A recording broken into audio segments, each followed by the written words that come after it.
Hey guys, today on People Now, never before seen photos from Meghan Markle's pregnancy. And Salma Hayek opens up about keeping her project with Meghan Markle top secret. Julianne Hough explains how she revealed to her husband that she is not straight. I think we both support and admire each other. Hannah B tells me what's in the future for her and Tyler C. Do you have any money? Orange is the New Black star Diane Guerrero tells us how season 7 was so personal for her. It's all live today on People Now. Let's go.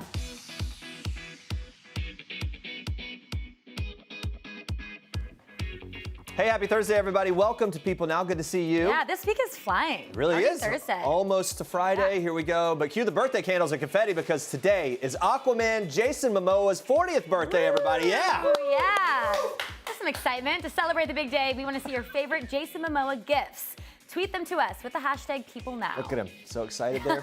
We'll check in on those in a bit, but for now, here's what you need to know and what's trending for today. Meghan Markle was one busy mama-to-be. While pregnant with her son Archie, the Duchess of Sussex not only guest-edited the September issue of British Vogue in secret, but she was also making secret visits to her royal patronage, SmartWorks. It's a charity that helps vulnerable and long-term unemployed women regain the skills and confidence to get back into the workforce. Now, Meghan shared a few new, never-before-seen photos from her quiet visits to the charity on the Sussex Royal Instagram page on Wednesday. Got people talking, and that post celebrates Meghan's announcement that she's partnering with her friend, fashion designer Misha Nunu, to create a capsule collection of women's workwear to benefit SmartWorks. Now, the post describes the need for the collection, and it says in part, throughout her visits, she noticed that while the donations were plentiful, they were also notably a combination of mismatched items and colors, which weren't always the right stylistic choices or sizes that didn't necessarily suit the job at hand to make a woman feel confident and inspired as she walked into her job interview. Meghan was eager to find a solution to that problem and teamed up with a few of her designer friends to create the capsule collection. She writes in Vogue, quote, taking the idea further, many of the brands agreed to use the one-for-one model. For each item purchased by a customer, one is donated to the charity. Not only does this allow us to be part of each other's story, it reminds us that we are all in it together. According to their website, clients at SmartWorks receive one-on-one interview preparation and an outfit to help them secure employment. And once the client lands the job, they receive 5 additional pieces of clothing to help see them through to their very first paycheck. I think it's a fantastic idea. Meghan writes that she was drawn to the charity because it, quote, reframed the idea of charity as community. It's a network of women supporting and empowering other women in their professional pursuits. It's really an amazing idea. I love it. A great structure to kind of very practically help women kind of get off their feet and on to the next phase of life. Yeah. All right, guys, watch this. I think my force for change is me. The ability to spend time inside. I think it's the strongest force to change the world.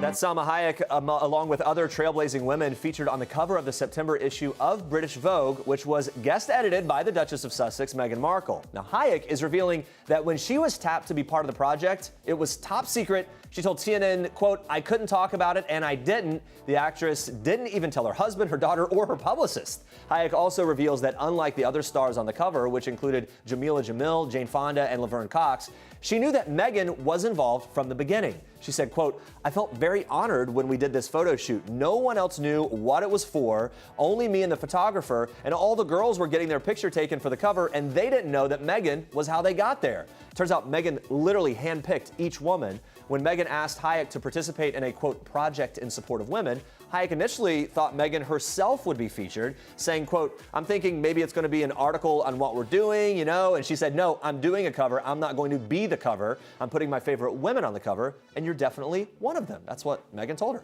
Hayek and Meghan's paths had not crossed prior to working together on British Vogue, so Hayek adds that she was, quote, completely shocked and didn't see it coming to be approached for the whole project. She did such a good job keeping the issue under wraps that Meghan and the mag's editor-in-chief gave Hayek a congratulatory phone call this week once the secret was officially out. What an impressive maneuver to keep something like that big, such a secret. Let's move on to this. Kind of a bombshell here in some regard. Yeah. Julianne Hough is revealing she's, quote, not straight. It's been 2 years since Hough tied the knot with husband Brooks Laich in July 2017, and in the time since, she's been on a journey of self-discovery and personal exploration. The 31-year-old covers Women's Health September issue. She tells the mag that she was fearful at first that Like wouldn't understand. She said, quote, "I was connecting to the woman inside that doesn't need anything versus the little girl that looked to him to protect me. I was like, is he going to love this version of me? But the more I dropped into my most authentic self, the more attracted he was to me." That was her quote. She goes on to recall telling her husband, "You know, I'm not straight, right?" Like was taken by surprise, obviously, but she explained to him that even though she was not straight, she still chose to be with him. As a result, Hough says they now have a more intimate relationship, and she no longer fears voicing things that she was previously afraid to admit. Now, recently, Like also opened up on an episode of his iHeartRadio podcast, How Men Think, revealing that he and Hough began the IVF process shortly before she turned 30 last July. Now, while the couple isn't pregnant yet, Like told People he's more appreciative than ever for his wife, who he says has been a warrior throughout the process. In addition to starting IVF, Hough also froze some of her eggs last year. Like adds, quote, "The commitment she made to us having a family is something that I will never forget." They are definitely exploring new territory. Oh, yeah. And I like Right? that they're so open about it. I actually listened to his podcast. Yeah. And so he is really open about their issues and the infertility problems. Right. So I It'll love be that they interesting talk to about hear it. him talk about this. Maybe she'll come on and kind of discuss this in more detail. I feel like people would be really interested in hearing how they're kind of dealing with it and just making it a part of their marriage. Yeah. All right, you have more for us in Star Trek. Yes, I do. We are kicking off Star Trek today with a special birthday celebration for an Office favorite. BJ Novak celebrated his 40th birthday over the weekend and had a star-studded guest list on hand to help him celebrate. On Wednesday, BJ shared some photos on Instagram from his B-Day bash, thanking all the people who, quote, "make my life what it is." Very sweet. In the pictures, we spotted his ex-girlfriend and former Office co-star Mindy Kaling. BJ was also joined by friends Nathan Fielder, Bob Saget, and more Office co-stars Jenna Fisher and Angela Kinsey. The party appeared to take place at someone's house, where there were drinks flowing, a cake, even a performance from BJ's good friend John Mayer. Super casual. And you can't have a birthday without some presents, right? But this gift is pretty impressive. It's going to be hard to top. The birthday boy was given a mock proclamation declaring July 31st as BJ Novak Day. Can you imagine? It was even signed by the mayor of Los Angeles. Now, after the party, a few of his friends headed to Instagram to share their love and support. Jenna Fisher's post gave us some sweet nostalgia. She shared photos of some former Office co-stars, and she captioned the photo in part, "BJ, you sure do know how to throw a party." Angela Kinsey shared a photo of her and BJ at an award show. She had nothing but great things to say, writing, "If you ever had the opportunity to sit next to BJ at a fancy party, I highly recommend it. He is dapper, charming, funny, and will share his dessert with you." Best of all, Very right? important. John Mayer also spread the birthday love, got pretty creative, writing in part, "A true original, a man of boundless intellectual POV, and the single most disciplined creative thinker I've ever met." Adding, "Making him laugh is the equivalent of winning that giant stuffed Pink Panther at the carnival. It's a nice feeling to admire someone this much. Hats off to you. Love ya." I love that. Mindy Kaling did not post a tribute to BJ on social media, but despite that, the two friends appear to be closer than ever these days. Sound like he had a great birthday. All right, on to this. Vanderpump Rules star Stassi Schroeder is engaged, and she's feeling like a royal. Stassi shared the happy news on her Instagram Wednesday with a photo of her and her now fiance, Beau Clark, screaming in excitement. Look at them. She captioned the photo, which also showed off her massive ring, "OMG, I feel like Meghan Markle."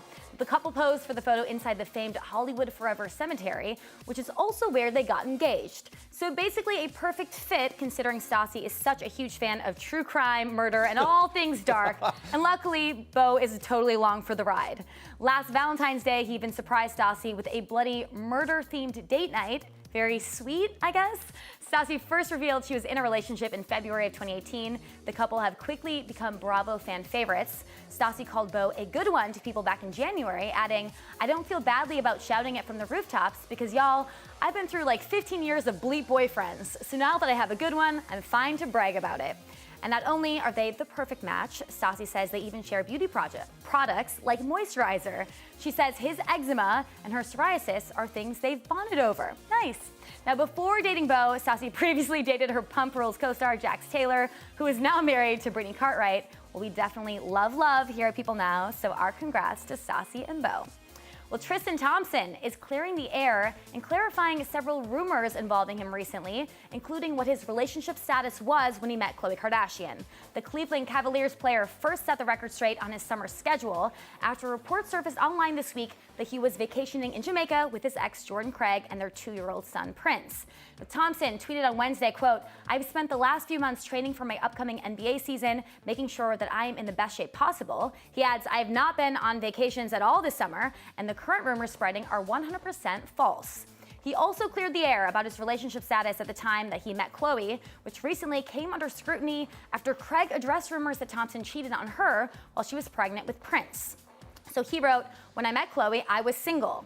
The negative comments that are constantly being directed towards her are unnecessary. She does not deserve all this backlash for my wrongdoings. Both Khloé and Jordan have been nothing but great mothers to my kids."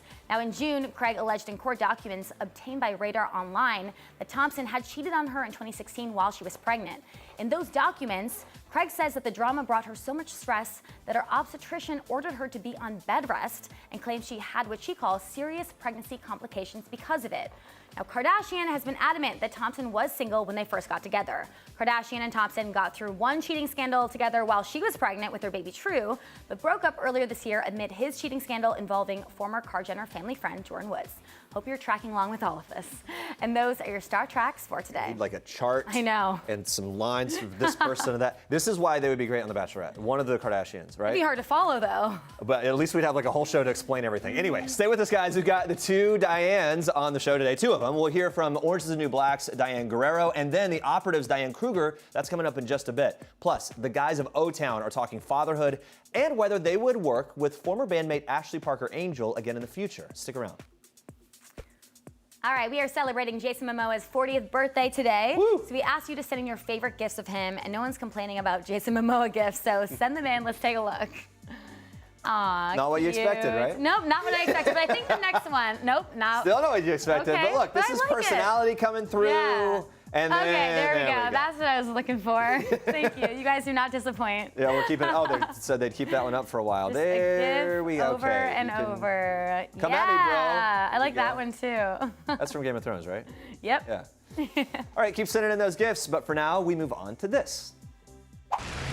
How would you ever be ready to be engaged? Like what? Like, I've been doing all the freaking steps and like knew what I want.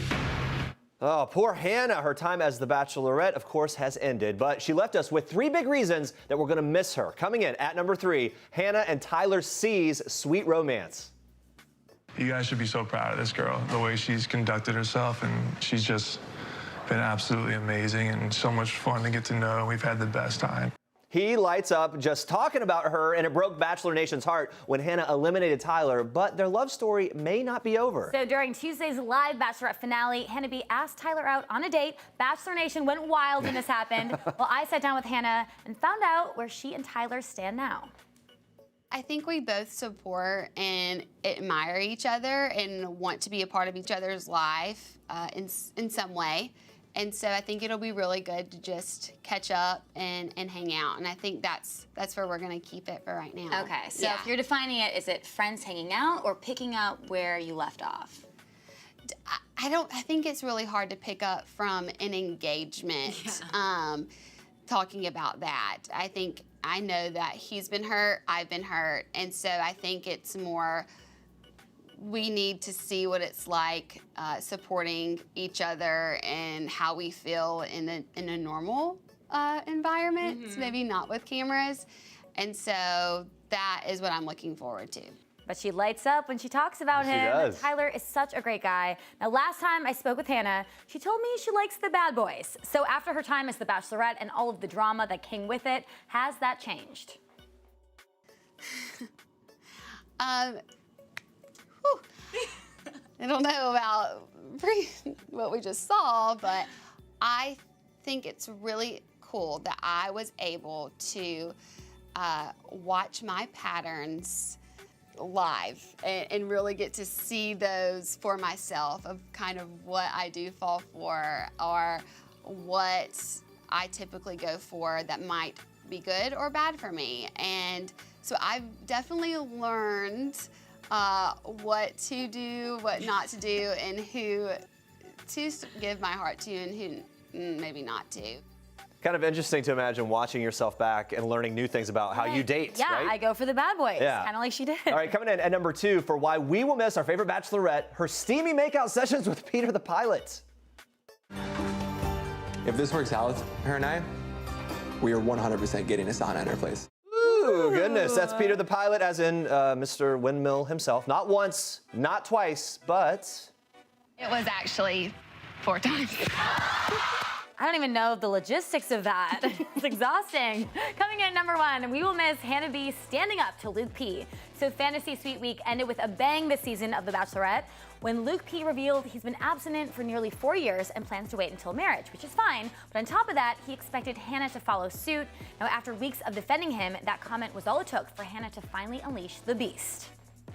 Well, I want somebody who can get along with people, who doesn't have pride issues. Like, there's so many things that I don't want out of a husband that you've shown. And so it's like, oh my gosh. Oh my gosh, indeed. Now, Luke took up a lot of time on this season of The Bachelorette, and this moment really showed us his true colors. This was an iconic moment for Bachelor Nation. So how have people responded to this moment?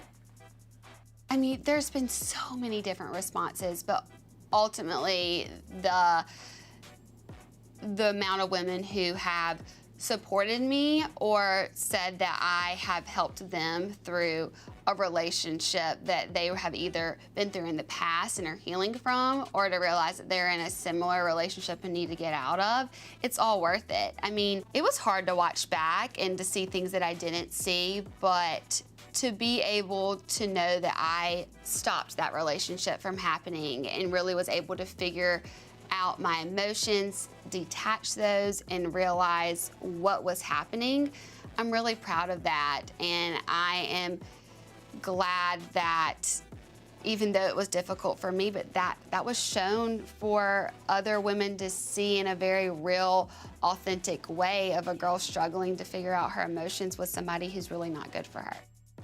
There you go. And she comes out looking like a queen. Let's be Oh real. yeah, what a season. What were some of your favorite moments from this season of The Bachelorette? You can tweet us using the hashtag #PeopleNow. We're going to miss you, though, Hannah. Why don't you just get this? Nothing here is free. Not even a 1-800 number. You need to buy a phone card from the machine with money. Do you have any money? No. Do you have any money?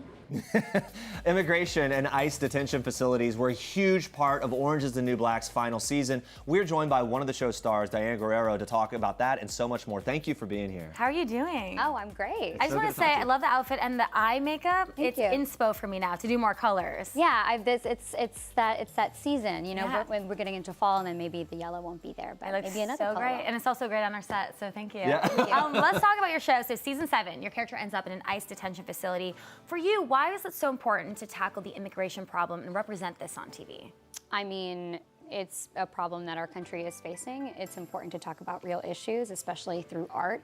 I think it's a way to include these conversations in our everyday life so that it could influence us to make better choices for our country. It's always interesting when a show is able to depict things that kind of mirror some of what is happening in reality. What has the reaction been from fans as they've sort of tapped into your character's immigration storyline? Oh my gosh, it's been so great. It's been overwhelming support and acknowledgement of that we're all experiencing this together, and the empathy has been huge, and that's always our goal, is to humanize these stories. Once you label people as criminals, it's easy to cast them off, it's easy to throw them away, and the show does it so wonderfully that it reminds you that we're all human beings and we all had interesting circumstances that have gotten us here. And this is personal for you. When you were a kid, your parents and brother got deported. You were taken in by friends and neighbors. How hard was that to get through? Oh, it was extremely difficult, right? For me, I consider myself lucky because I had such a strong community, and I also, my parents gave me a lot of love and made me see that I had value, and that's a lot of what we're missing, especially when we separate families. We're basically telling them that they're worth nothing.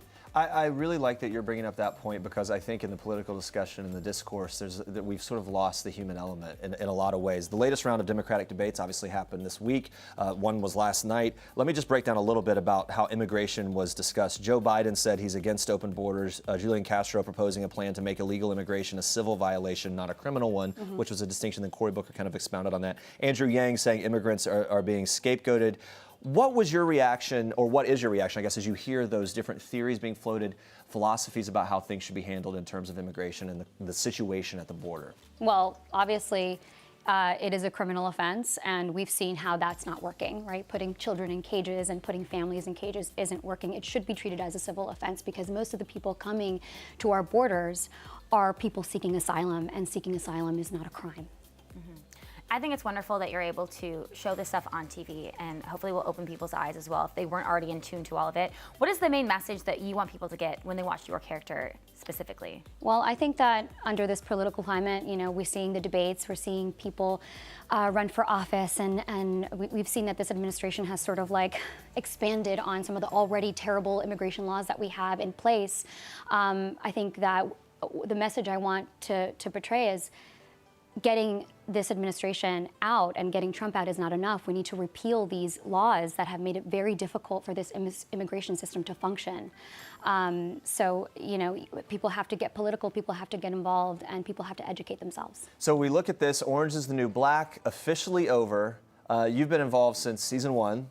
I mean, that's got to be a big moment for you to kind of wrap the show up and say goodbye on set for the final day. What was that moment like? Oh, it was so emotional, especially because my last scene was the most emotional scene of that I did on the show, I think, maybe ever.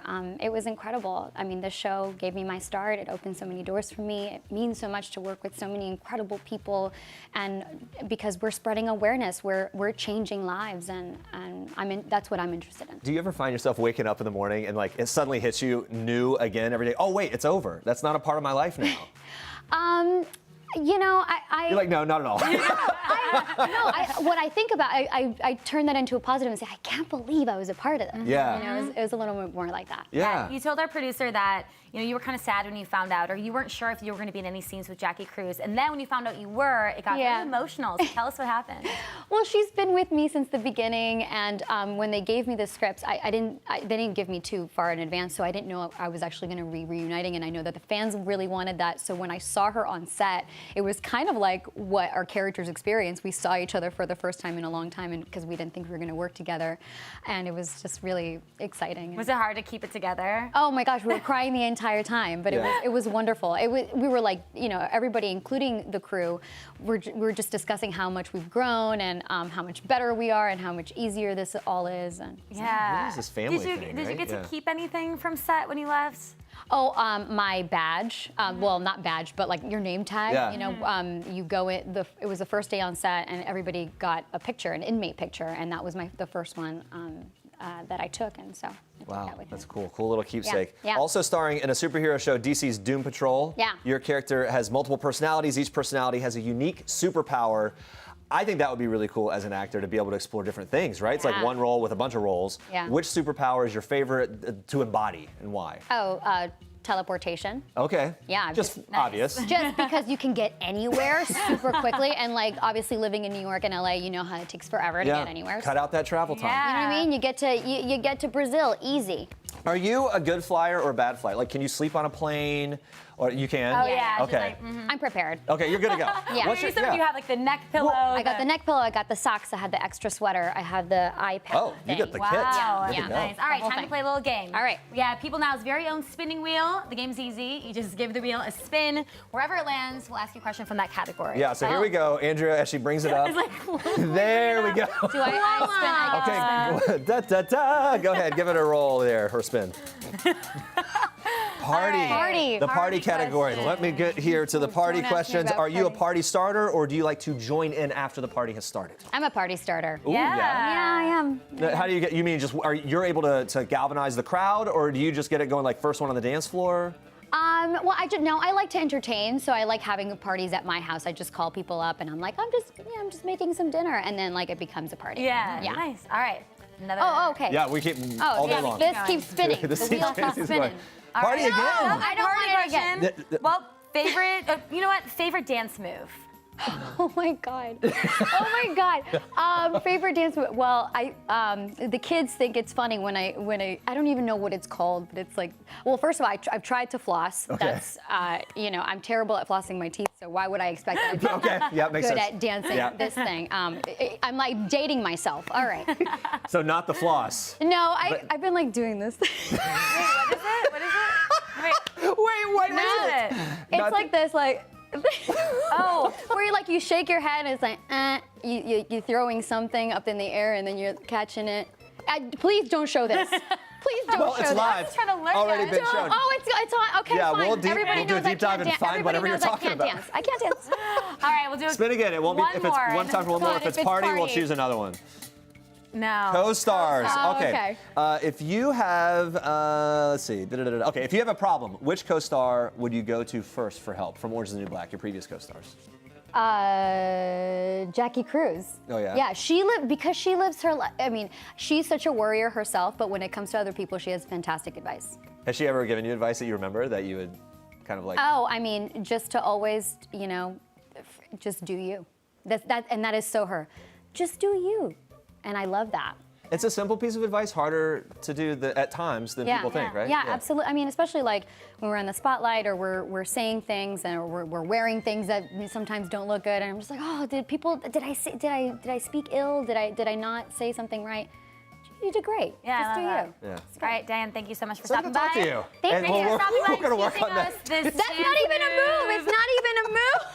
It's like juggling, All right, air guys, juggling. Watch the final season of Orange is the New Black. It's streaming now on Netflix. Wow, I embarrassed Watch this. myself.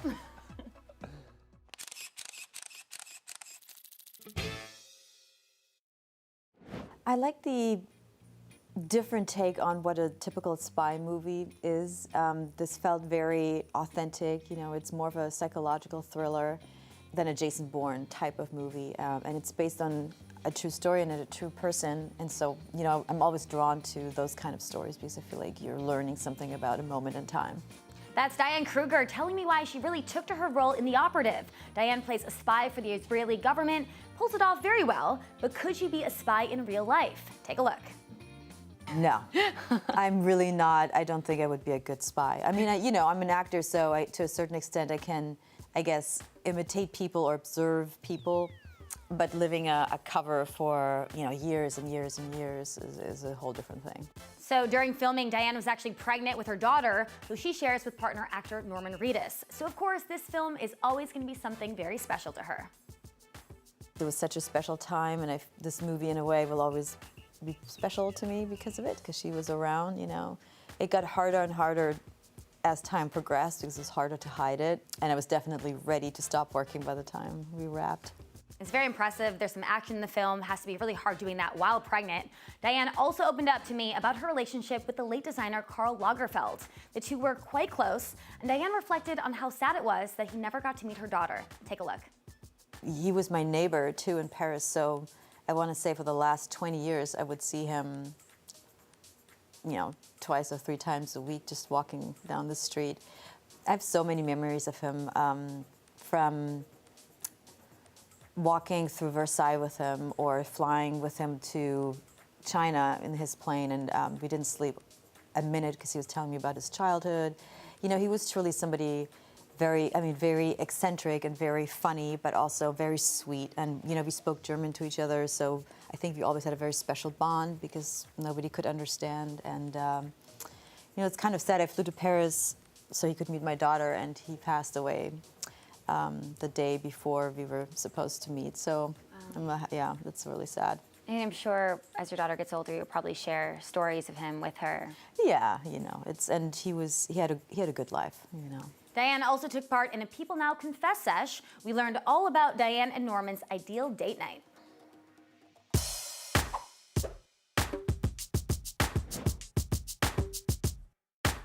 My most embarrassing moment, I mistook Bryan Adams with Sting. I was sitting next to Sting, and Bryan Adams was performing in a movie, like live while the movie was happening, and so I'm sitting next to Sting, and I was kind of starstruck.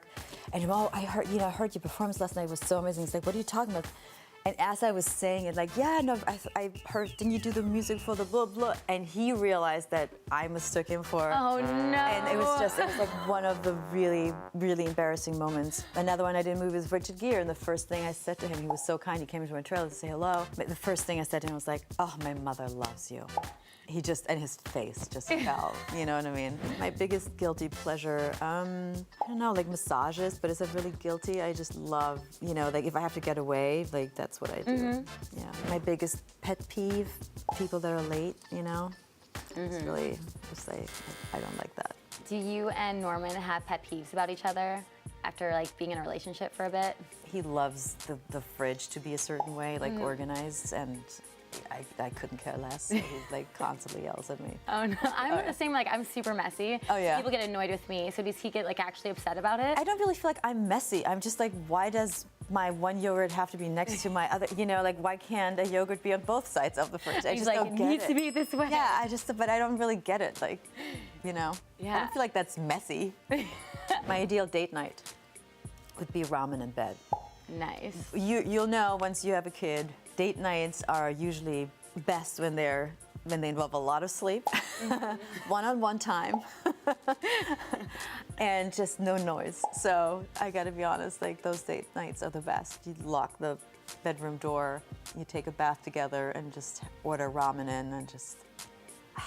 That's amazing. I mean, did that change a lot? Obviously, after the kid, did you used to have? I mean, imagine you were doing motorcycle rides to Elvis Presley's house. So I mean, we still do that, but you know, during the week, you're so exhausted that you couldn't drag me to a bar and get drunk because you know that the next day it's just gonna really suck. Yeah, and the hangovers just get worse. And oh yeah, tell me about it. Ramen in bed sounds pretty great. The Operative hits theaters Friday, August 2nd, so make sure to check it out. Okay. So, 1, 2, turn. 1. Woo! Whoa, I nice. really nailed it, learning the OTown handshake right there. That was my first time, Jeremy. Really good. Yeah. OTown's music epitomizes the early 2000s, but these days the guys are going strong with a new single, a new album, and their Pop 2000 tour. And on top of all of that, two of the guys, Dan and Jacob, are now dads. So Jacob told me and our guest host, Mako, how pretty much nothing is the same now that his daughter Everest is in the world.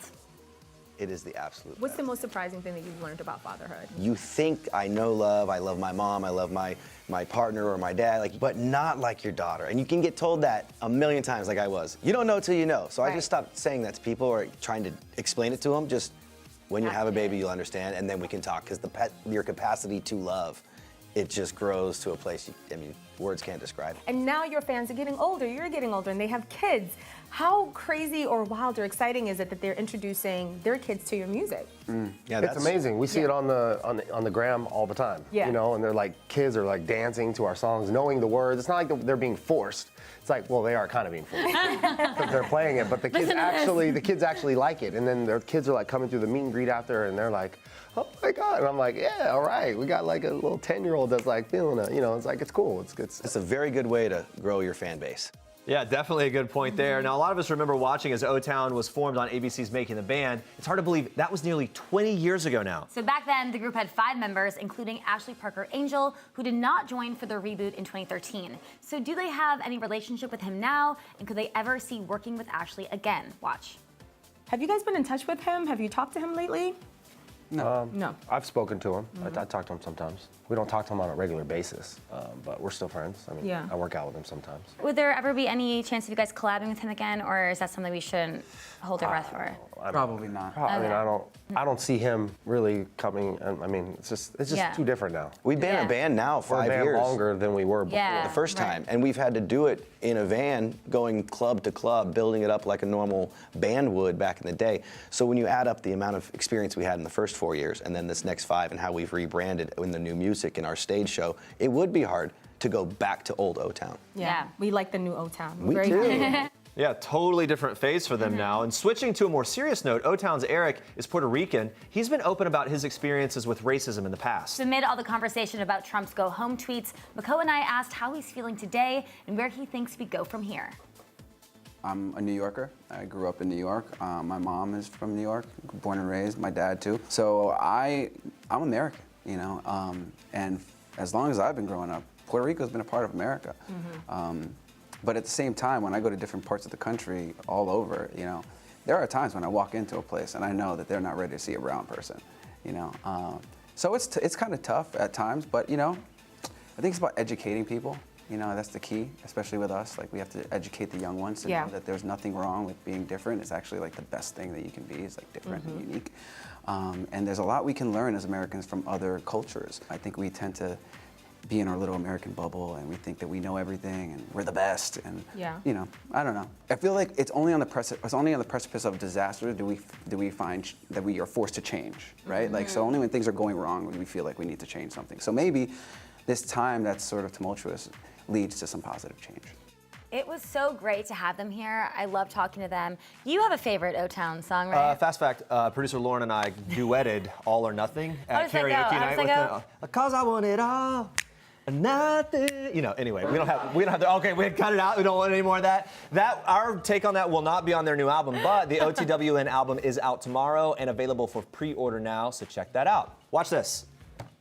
They're just so nasty, and they've been wanting me to jump on this hate train with Vanderpump, and I've had my issues with Vanderpump, but sometimes Vanderpump is so nice and caring and giving, and I miss her. Right.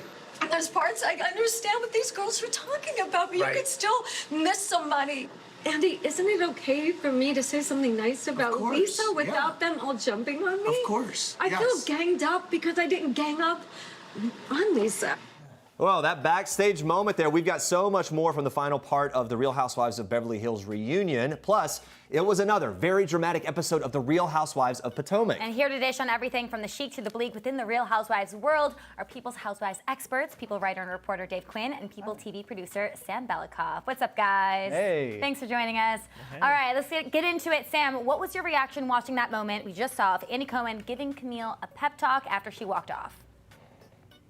I mean, there was so much, right? I mean, Andy, first off, is a great moderator. Surprise, surprise. I mean, he has a live talk show for 10 years, and he's doing so many roles because he's their boss, but he's also the ringmaster of this particular reunion show, but for the reunion. So he really has to tend to everyone's needs, and I think he really did tend to Camille's needs, but he didn't throw the other women under the bus. He did a great job at that. Camille, throughout this whole reunion, through the 3 parts, was coming in hot. She left hot, she came back hot. It was a lot to see. You know, she unzipped her dress, she zipped it back on. Can you, like, the idea of walking off and then coming back on is a lot. I mean, she was going through so much this season, and it was really showed that, you know, she had the fires, her assistant died. There was a lot. I think what's interesting in this piece is that she doesn't gel with the women in terms of communication styles. You know, there's one part where she is screaming, and Erica looks at her and goes, calm down. You're better than this. And it's like a very funny moment to see, but it's also like they just don't jive in that same way. And I think that, you know, once Camille kind of gets on their same level, they can communicate, and that's what we saw start to happen. So after a 3-part reunion filled with Camille drama, maybe, just maybe, there was some resolution between the former Mrs. Fraser and the rest of the ladies. Watch this top moment from the night. Do you need to take a minute? I'm okay. Go to the bathroom or something? I'm okay. I'll be okay. Camille, you've been through a lot. You have been through a lot. Now that we're all here dealing with this, do you regret being so open with your opinions this season? I have been wrong, and I am sorry if I've been cruel. Very. Oh, Sam, what's your reaction? I mean, come on, just so funny for someone to so sincerely be like, I've been cruel, I apologize. The person goes, very. I mean, to be fair to Dorit was the one that got the most of Camille's brunt, not during the reunion, I think that was Denise, but this season with her attacking her finances at the end. So I can understand Dorit not really wanting to you know, trust her. She said, I'll never probably trust you again fully, even though we're okay. But what was good to see was that Camille sort of ended this in a nice place with everyone. Who knows if she does return, hopefully on my end, full-time as a cast member, if that'll stay, because, you know, they've said that she's two-faced and that they don't really like what she says at one moment and the next. So that could change. But it was nice to see them kind of come together, especially when Rinna really applauded her for attending the reunion, because we know some people did not attend the reunion, and Camille kind of took that in stride. She did like a Rocky fist pump at one point, you know, being like, I came, and that was her last shot. It was great to see. Well, speaking of that, even though Lisa Vanderpump wasn't at the reunion, she was talked about a lot, including the surprising moment from this week's episode where Kyle rehashed Ken kicking her out of their home, yelling the now infamous line, "Goodbye, Kyle," and the social media hashtag that ensued, which Kyle claimed fans used as a way to say Kyle should say goodbye to the show as well. Then Kyle said this, watch. So instead of sitting down and taking it, I decided to make a joke out of it. So when we were out one night, we walked past Sir. So then I started joking with my friends, and then I got the Uber driver to say, "Goodbye, Kyle." And then everybody started doing it. And here's another example of Lisa trying to make me look bad while looking like how wounded she is. Because my sister Kathy went to their house, and she told me that Ken was joking and saying, "Goodbye, Kathy," and they were laughing. So guess what? You're not hurt by that. You also thought it was f***ing funny. Sam, what's your takeaway here?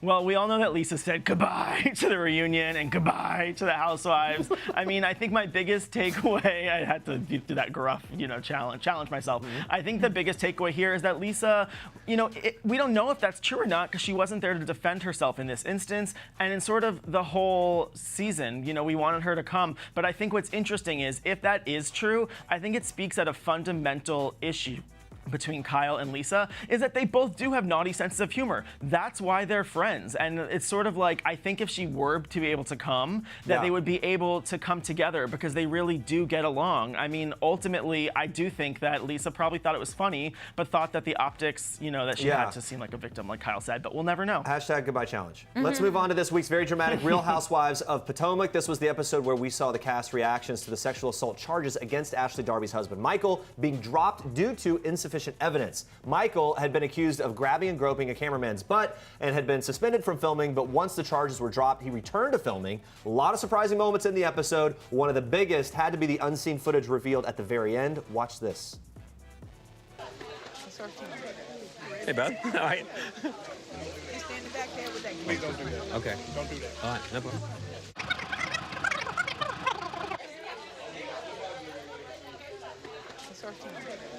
Hey, bud. All right. He's standing back there with that. Please don't do that. Okay. Don't do that. All right, no problem.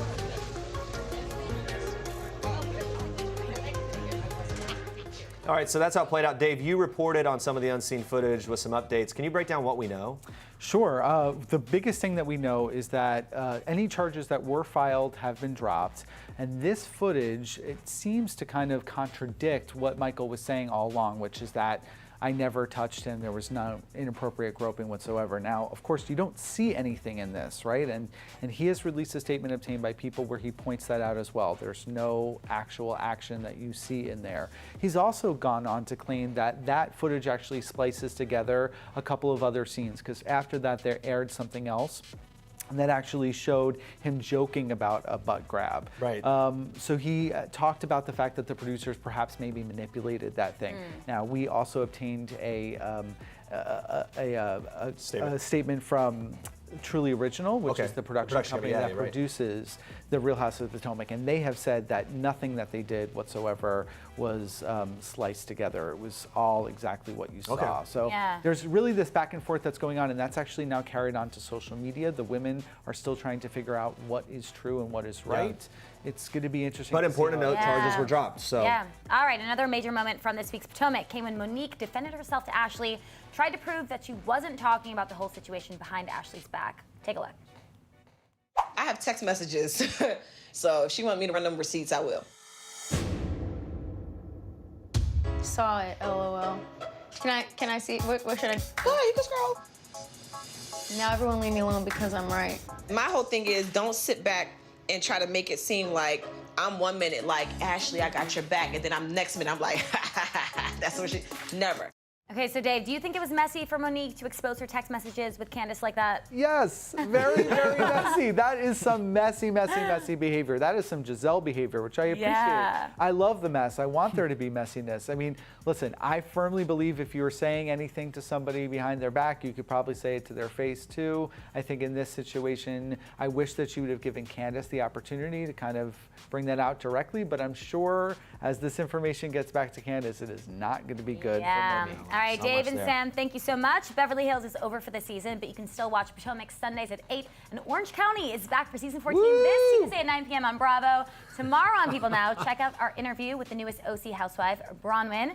And Shannon Medora joins us live on Monday. So a lot of housewife stuff coming up. Yeah, thanks so much, guys. Also coming up tomorrow, we're joined live by former Tennessee Titans cheerleaders Whitney Wardillian and Mariel Lane to talk about their new show, Racing Wives. Plus, could we see Kelly Rutherford in the Gossip Girl reboot? She is weighing in.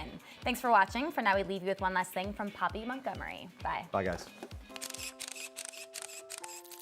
Hi, I'm Poppy Montgomery, and this is one last thing. The last TV show I binged watched was The Real Housewives of Beverly Hills. Stop grabbing me and talking down to me. I do not appreciate it. My last big splurge was these shoes, actually. Look, right there. The last celebrity I texted was Lala Anthony and Rosalind Sanchez.